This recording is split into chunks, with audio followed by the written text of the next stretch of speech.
From this video we are going to start with some more practical questions. और आज हम case 2 के ऊपर क्वेश्चन सॉल्व करेंगे. Means when the contract which was started was not completed in the same year in which it was started. So उसमें जो हमारे changes आते हैं, वेरी फर्स्ट चेंज होता है कि बाय कॉन्ट्रैक्टी की जगह हम उसको वर्क इन प्रोग्रेस लिखते हैं, जिसमें हम वर्क सर्टिफाइड और वर्क अनसर्टिफाइड की वैल्यूज डालेंगे. और एक हमारा होता है that we have to post all the profit to your notional profit, and then from notional profit we have to decide how much portion should be transfer to your P&L account and how much should be transfer to the work in progress reserve account. So based on that concept, we are going to start the practical question. A building contractor commenced a contract on 1st Jan 2010. So the contract was started on this date. The contract price was agreed at 10 lakh rupees. So this is the contract price which was agreed upon. The following information is available for the year. Material purchased, material issued from store, wages paid, direct expenses, plant purchased, indirect expenses. This is the closing material. Office overheads, material went to store or sent to store. Next is work certified by surveyor, work not certified, and cash received from contractee. अब ये 3 terms हमारे पास आ चुकी हैं जो हमें ये बताती है कि हमारा जो कॉन्ट्रैक्ट है it was not completed in the year in which it was started. So we have to directly post these items. Now sometimes in the questions we have to calculate these figures, but since it is given in the question, we can directly pick the values from here. Work certified and work not certified, and how much amount is received from the contractee. Now the portion is like this. जितना भी आपका work certified होता है उसमें से सारे का सारा पार्ट कैश में नहीं पे किया जाता. रीज़न ये रहता है कि एक कोई भी कॉन्ट्रैक्टी अपने पास एक रिजर्व क्रिएट करके रखता है नेक्स्ट ईयर के लिए कि जो कॉन्ट्रैक्टर है वो अपना काम टाइमली कंप्लीट करे, और अगर वो कोई भी काम कंप्लीट नहीं करेगा तो उसकी जो पेमेंट हमें डिडक्ट करनी है वो हम पेंडिंग पार्ट से डिडक्ट करेंगे. इसी वजह से वर्क सर्टिफाइड में से आपका सारे का सारा पार्ट कैश में नहीं जाता है. A portion of work certified is paid by the contractee to the contractor from the work certified. इसी वजह से अगर हम यहाँ पर देखें कि हमारा वर्क सर्टिफाइड 2 लाख रुपीज है, तो जो कैश पे किया गया है वो है 1,60,000. हमेशा जो कैश रिसीव होगा फ्रॉम कॉन्ट्रैक्टी वो सर्टिफाइड अमाउंट से कम ही रहता है.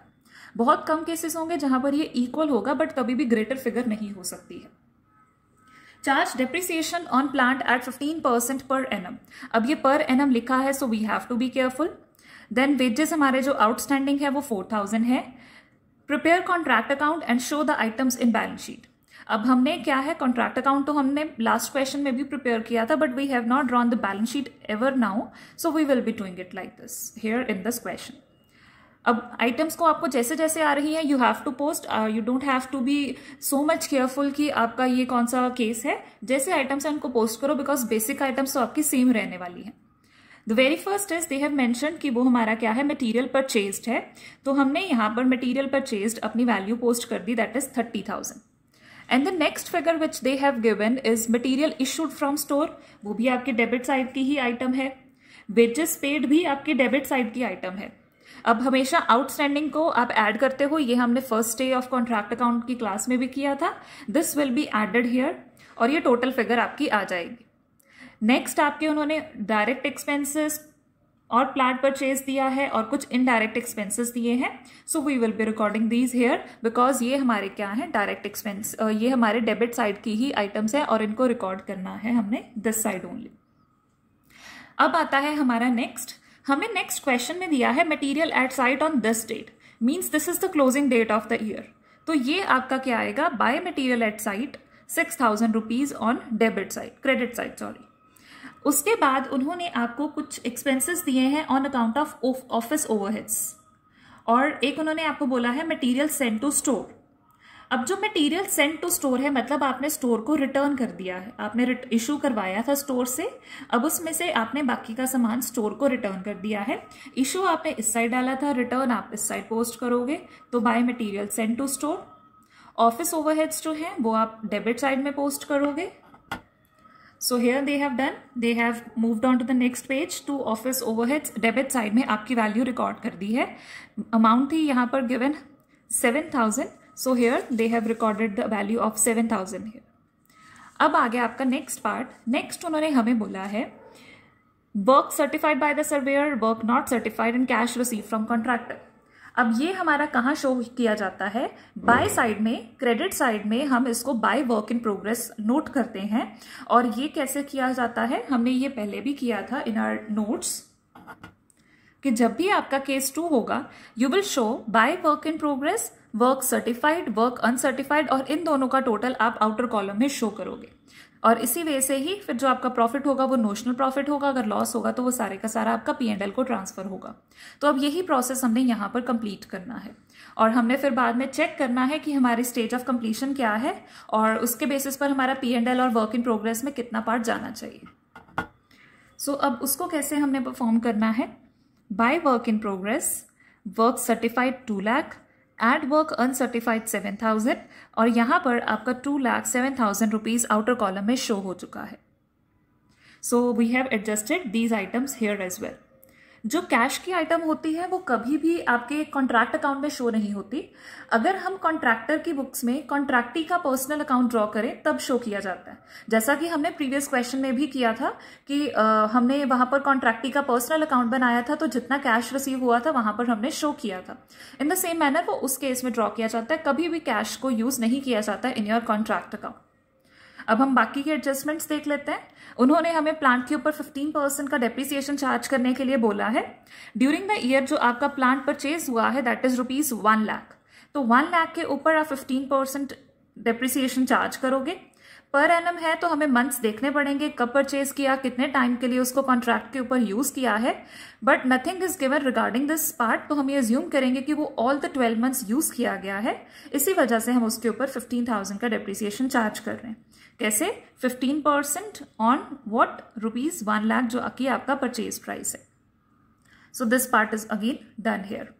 अब हमेशा I am repeating this point, आपका जब भी प्लांट परचेज आता है यहां पर हम कॉस्ट पर वैल्यू रिकॉर्ड करते हैं, और जब आप अपने क्रेडिट साइड में प्लांट की वैल्यू रिकॉर्ड करोगे तो वो हमेशा आपकी डेप्रिसिएटेड वैल्यू ही रहती है। अब कॉन्ट्रैक्ट अकाउंट, यहां पर आइटम्स आपने सारी की सारी रिकॉर्ड कर ली हैं। तो अब आपने ये चेक करना है कि जो भी आपका प्रॉफिट आएगा या लॉस आएगा वो आप कहाँ रिकॉर्ड करोगे। कहाँ रिकॉर्ड करने का मतलब P&L में कितना जाएगा और वर्क इन प्रोग्रेस में कितना जाएगा। तो सबसे पहले हम उसके लिए क्या चेक करेंगे कि हमारी स्टेज ऑफ कंप्लीशन कितनी है।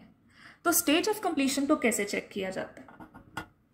अब ये पार्ट भी हमने एक वीडियो में कवर किया था कि हम देखेंगे कि अगर हमारा वर्क सर्टिफाइड क्या है, लेस देन है हमारे 1/4 ऑफ कॉन्ट्रैक्ट प्राइस से तो वो निल है, या हाफ है कॉन्ट्रैक्ट प्राइस से, या वेरियस कंडीशन है। तो अब आपको क्या करना है, जब भी आपके पास क्वेश्चन आएगा आप चेक करोगे कि आपका जो work certified divided by your contract price वो कितनी % आ रही है, जैसे कि, या वो कितना प्रोपोर्शन आ रहा है। अगर हम ये वाला क्वेश्चन कंसीडर करें, इन दिस क्वेश्चन हमें जो इन्फॉर्मेशन गिवन है, हमारा जो वर्क सर्टिफाइड है वो हमें 2 लाख रुपीज गिवन है, तो हम यहां पर लिखेंगे 2 लाख रुपीज। अब कॉन्ट्रैक्ट प्राइस कितना है वो हमें क्वेश्चन के बिल्कुल स्टार्टिंग में दिया गया था कि हमारा जो कॉन्ट्रैक्ट प्राइस है वो है हमारा 10 लाख रुपीज, तो यहां पर हम 10 लाख रुपीज लिख देंगे।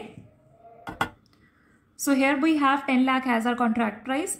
अब यहां पर अगर हम अपना प्रोपोर्शन निकालें कि वो उसका कितना पार्ट बन रहा है, अब इसको अटेम्प्ट करने के आपके कई वेज हो सकते हैं। जैसे आप पहले इसका 1/4 निकाल लो 10 लाख का, अगर क्योंकि वो वैल्यू से कम आ रही है, आई एम अवेयर, तो मैं उसको उसी पार्ट पर सॉल्व कर लूंगी। आपकी खुद की कैलकुलेशन से आप इसको कैसे कैलकुलेट करना चाहते हो। अब अगर हम यहाँ पर रिलेशन निकालें तो ये आपका रह रहा है 1/5। अगर हम यहां पर निकालें तो it is equal to your 1/5 of your contract price. अब 1/5 है, दैट मीन्स वो इस पार्ट से कम है। किस पार्ट से? फर्स्ट पार्ट से। हमेशा जो फ्रैक्शन होती है, जितना ज्यादा डिनोमिनेटर होगा उतनी ही कम वैल्यू होगी। तो हम अगर 1/5 लगाएं तो वो आपका इस पार्ट में लाई कर रहा है। 1/4 से कम वैल्यू है 1/5 की। डिनोमिनेटर ज्यादा, वैल्यू कम, डिनोमिनेटर कम, वैल्यू ज्यादा। डिनोमिनेटर वैल्यू यहां पर कम है, मतलब 1/4 आपका ज्यादा है as compare to your 1/5 of contract price. तो हमारा जो केस लाई कर रहा है वो इसमें लाई कर रहा है। ये केस हमें क्या कहता है कि हम अपने नोशनल प्रॉफिट का कितना पार्ट P&L में ट्रांसफर करेंगे? निल। सारे का सारा आपका कहां चला जाएगा? वर्क इन प्रोग्रेस रिजर्व में चला जाएगा। तो अब आपको सारी की सारी वैल्यू यहीं पर ही ट्रांसफर करनी है. Nothing will be transfer to your P&L account. So here what they have done, उन्होंने सारे के सारे प्रॉफिट को work in progress reserve account में ही ट्रांसफर कर दिया है. Why? Because your contract completion stage was less than your 1/4 of contract price. आपका जो वर्क सर्टिफाइड है वो लेस देन है 1/4 ऑफ कॉन्ट्रैक्ट प्राइस के. तो ये हो गया आपका कॉन्ट्रैक्ट अकाउंट कंप्लीट. अब नेक्स्ट जो उन्होंने बोला था हमें क्वेश्चन में, वो बोला था आपने बैलेंस शीट ड्रॉ करनी है. अब बैलेंस शीट ड्रॉ करना काफी इंटरेस्टिंग पॉइंट रहता है कॉन्ट्रैक्ट अकाउंट में. नॉर्मली होता क्या है कि हम पूरी की पूरी full fledged balance sheet draw नहीं कर पाते. हम क्या है उसका एक नॉर्मल पार्ट ड्रॉ करते हैं, क्योंकि इन्फो हमें उतनी दी होती है, तो जितनी इन्फॉर्मेशन हमें दी है हम उनसे सिर्फ एक एक्सट्रैक्ट ही ड्रॉ कर पाएंगे बैलेंस शीट का. अब वो एक्सट्रैक्ट कैसे ड्रॉ करें? हमारी जो बैलेंस शीट आनी है वो क्लोजिंग डेट को आनी है. अब क्लोजिंग डेट पे आपके पास कौन कौन सी आइटम्स शो की जाएंगी? जो भी आपने अपने कॉन्ट्रैक्ट अकाउंट में क्लोजिंग डेट को साइट पर चीजें रिकॉर्ड की हैं, वही सारी चीजें आप बैलेंस शीट में रिकॉर्ड करते हो. फॉर एग्जाम्पल, हमें उन्होंने क्वेश्चन में दिया था कि हमारे पास क्लोजिंग मटेरियल है. हमें पता है क्लोजिंग मटेरियल तो रिकॉर्ड होता है एट द एंड, तो मटेरियल एट साइट. देन हमने क्लोजिंग प्लांट भी रिकॉर्ड किया था after depreciation. Let me show you. हमने यहां पर प्लांट रिकॉर्ड किया हुआ है, क्लोजिंग प्लांट, तो आपका क्लोजिंग प्लांट भी आएगा यहां पर. अब नेक्स्ट पार्ट रहता है, आपने अगर स्टोर्स में कोई भी चीज भेजी है, अगर आपने प्लांट भेजा है स्टोर में तो आएगा, अगर आपने मटेरियल भेजा है स्टोर में तो आएगा. यहां पर इस केस में स्टोर में आपने मटेरियल भेजा था, तो आपका जो मटेरियल इन स्टोर्स होता है वो भी आप अपने बैलेंस शीट में रिकॉर्ड करते हो. इसके अलावा नेक्स्ट क्या रिकॉर्ड किया जाता है, वो सबसे इंपॉर्टेंट रहेगा आपका. वो होता है आपका वर्क इन प्रोग्रेस, जो काम अभी भी आपका पेंडिंग है, जो आपने यहां पर अभी शो किया है. सो अब इसको कैसे रिकॉर्ड करेंगे? Work certified, add work not certified, less जो भी आपने अपने वर्क इन प्रोग्रेस को ट्रांसफर किया है. Every time it has to be adjusted. आपने क्योंकि इस केस में सारे का सारा प्रॉफिट ही रिजर्व को ट्रांसफर किया है, तो आपका सारे का सारा प्रॉफिट ही यहां शो हो जाएगा, वो सबट्रैक्ट किया जाएगा. Less any cash received. Cash received हमने किया था 160, कहीं पर भी रिकॉर्ड नहीं किया था, बट वो बैलेंस शीट में रिकॉर्ड होता है. So minus cash received. Total जो बैलेंस होगा वर्क इन प्रोग्रेस का, वो आपका आउटसाइड कॉलम में शो किया जाएगा हियर. सो ये हमेशा एक नॉर्मल ट्रीटमेंट रहती है जो रिकॉर्ड की जाती है, और इसकी एडजस्टमेंट सबसे इंपॉर्टेंट होती है, और यही पार्ट के ऊपर आपका बैलेंस शीट का फोकस रहता है. इसके अलावा अगर क्वेश्चन में आपको कोई भी और क्लोजिंग स्टॉक या कोई आउटस्टैंडिंग एक्सपेंस या कोई एडवांस में प्रीपेड एक्सपेंसेस दिए हैं, तो वो आप रिकॉर्ड करोगे. जैसे वेजेस आउटस्टैंडिंग आपको दी थी क्वेश्चन में, तो आपको यहाँ पर वेजेस आउटस्टैंडिंग रिकॉर्ड करनी है. अगर कोई प्रीपेड एडवांस एक्सपेंस होता, प्रीपेड होता, तो आप उसको इस साइड रिकॉर्ड करते. So this is the whole case of your contract account when it is solved in case number 2. यहाँ पर भी उन्होंने वर्किंग नोट ड्रॉ किया है कि आपकी 1/5 स्टेज आई है, जो कि आपके 1/4 से कम है, तो आप यहाँ पर सारे का सारा प्रॉफिट रिजर्व अकाउंट को ही ट्रांसफर करोगे, और वही रिजर्व अकाउंट आपका यहाँ पर सब्ट्रैक्ट हुआ है. So try to solve this question at your own. Thank you so much.